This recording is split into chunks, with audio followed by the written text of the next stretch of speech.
वाच्य परिवर्तन। संस्कृत में वाच्य 3 प्रकार के होते हैं: कर्तृवाच्य, क्रमवाच्य और बहुवाच्य। नोट: कर्तृवाच्य को क्रमवाच्य में तथा क्रमवाच्य को कर्तृवाच्य में बदला जाता है। कर्तृवाच्य को बहुवाच्य में बदला जा सकता है, परंतु बहुवाच्य को क्रमवाच्य में नहीं बदला जा सकता, क्योंकि बहुवाच्य में क्रम नहीं होता है। बहुवाच्य में क्या नहीं होता है? क्रम, अर्थात बहुवाच्य में क्रम नहीं होता है, इसलिए हम बहुवाच्य को क्रमवाच्य में नहीं बदल सकते। वाच्य परिवर्तन के लिए हमें शब्द रूपों की प्रथमा विभक्ति, द्वितीय विभक्ति, तृतीय विभक्ति तथा परस्मैपद पद व आत्मनेपद की धातुओं के रूप याद होना जरूरी है। जैसे राम शब्द के रूप है, जैसे राम शब्द के रूप है, यह राम है, रामहु, रामः प्रथमा, रामम, रामहु, रामान द्वितीया, रामेण, रामाभ्याम, रामहे तृतीया, ये तृतीय विभक्ति है। ये एक वचन, ये एक वचन है, ये द्विवचन है, ये बहुवचन है। इसी प्रकार ये द्वितीय विभक्ति का एक वचन, द्विवचन, बहुवचन, और नीचे तृतीय विभक्ति का एक वचन, द्विवचन और बहुवचन। इसी प्रकार धातुओं में होते हैं। धातुओं में 3 पुरुष होते हैं: प्रथम पुरुष, मध्यम पुरुष और उत्तम पुरुष।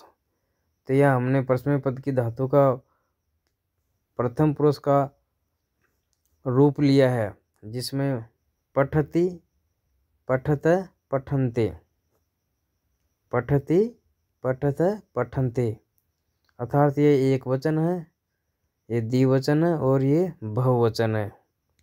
मध्यम पुरुष में चलता है पठसि, पठत, पठत, और उत्तम पुरुष में चलेगा पठामि, पठाव, पठाम। इसी प्रकार आत्मनेपद के धातु के रूप होते हैं, जैसे पठ्यते, पठ्यते, पठ्यन्ते। ये एक वचन है, ये द्विवचन है और ये बहुवचन है। ये भी प्रथम पुरुष का रूप है। इसी प्रकार मध्य पुरुष में चलेगा पठ्यसे, पठ्यते, पठ्यध्वे, पठ्ये, पठ्यावहे, पठ्यामहे। तो ये तीनों चीज़ें हमारे वाच्य परिवर्तन में काम आती है। अब हम देखते हैं कर्तृवाच्य के नियम।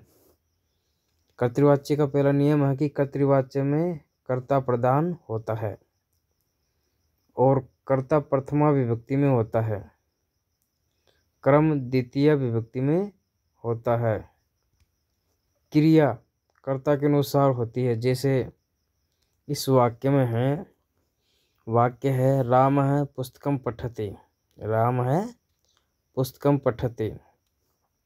अब यहाँ पर जो राम है, यहाँ पर जो राम है ये कर्ता है। ये क्या है? कर्ता। यह कर्ता है, ये क्या है? कर्ता। इसी प्रकार यहाँ पर पुस्तकम, ये पुस्तकम है, ये कर्म है, ये क्या है? कर्म है। और जो ये पठती है, जो ये पठती है ये क्रिया है। जो ये क्रिया है ये कर्ता के अनुसार है। ये क्रिया किसके अनुसार है? कर्ता के अनुसार। अर्थात कर्ता एक वचन है तो क्रिया भी एक वचन होगी। जैसे यहाँ पर राम है, ये एक वचन है, ये एक वचन है। रामो ये द्विवचन है तो क्रिया हमारी द्विवचन की हो जाती है यहाँ पर पठत है, अर्थात द्विवचन की क्रिया ये होती है। यदि यहाँ पर बहुवचन होता कर्ता, जैसे यह रामो, रामः ऊपर है, तो यहाँ भी क्रिया भी बहुवचन की होती। तो ये हो गया कर्तृवाच्य का वाक्य। जैसे दूसरा वाक्य है स भोजनम खादति। अब यहाँ पर स कर्ता है एक वचन में, भोजनम है कर्म है, ये द्वितीय विभक्ति का है और खादती है, ये खादती क्रिया है और कर्ता के अनुसार है। यदि कर्ता एक वचन है तो क्रिया भी एक वचन की है। ये क्या तत्शब्द का पुल्लिंग का रूप है। स एक वचन है, ये क्या है, एक वचन है। ये स यहाँ पर कर्ता है और ये एक वचन में है, इसलिए क्रिया एक वचन की है।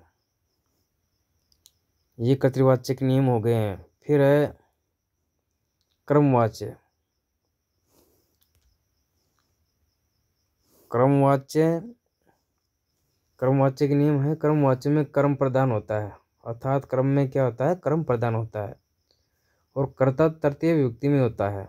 जो कर्ता है वो किस में होगा, तृतीय विभक्ति में। और जो इसमें कर्म है वो क्या होगा, वो प्रथमा विभक्ति में होगा। अर्थात क्रमवाच्य में कर्म प्रधान होता है और कर्ता तृतीय विभक्ति में होता है, कर्म प्रथमा विभक्ति में होता है और क्रिया कर्म के अनुसार आत्मनेपद में होती है। अर्थात कर्म के अनुसार होती है और आत्मनेपद में होती है। मूल धातु में ये ते जोड़ दिया जाता है, जैसे है पठ प्लस ये ते अर्थात बन गए पठ्यते। अब देखिए हमने इसको वाक्य बनाया है। रामेण है पुस्तकम पठ्यते। यहाँ पर रामेण कर्ता है, पुस्तकम कर्म है और पठ्यते क्रिया है। पठ्यते क्या है, क्रिया। और जो यहाँ पर रामेण है, क्या, जो रामेण है ये तृतीय व्यक्ति का एक वचन है, अर्थात कर्ता तृतीय व्यक्ति में हो गया। और पुस्तकम जो है यहाँ पर प्रथमा व्यक्ति का है, एक वचन। और क्रम के अनुसार यहाँ पर क्या है, क्रिया है, जो पठ्यते की क्रिया है। अर्थात क्रमवाच्य में क्रिया क्रम के अनुसार होती है। पुस्तक में एक वचन है तो क्रिया भी यहाँ एक वचन की है। इसी प्रकार दूसरा वाक्य है तेन भोजनम खाद्यते। तेन भोजनम खाद्यते। अब यहाँ भी तेन तत्शब्द का पुल्लिंग रूप है और किसमें है, तृतीय विभक्ति में।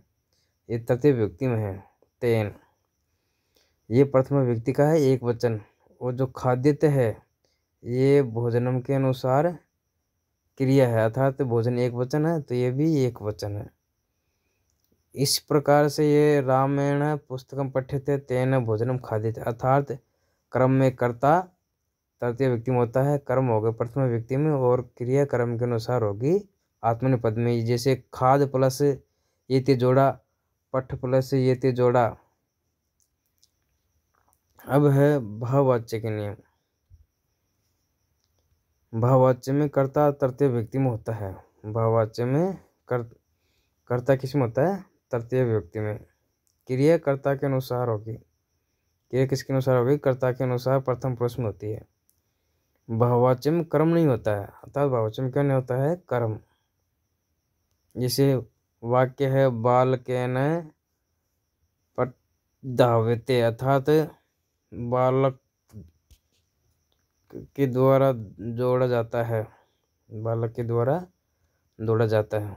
दूसरा वाक्य है रमया हस्यते, अर्थात रमा के द्वारा हंसा जाता है। इस प्रकार से वाच्य परिवर्तन हमारे पूरे हो जाते हैं और ये रीट में 100% एक क्वेश्चन इसका पूछा जाएगा।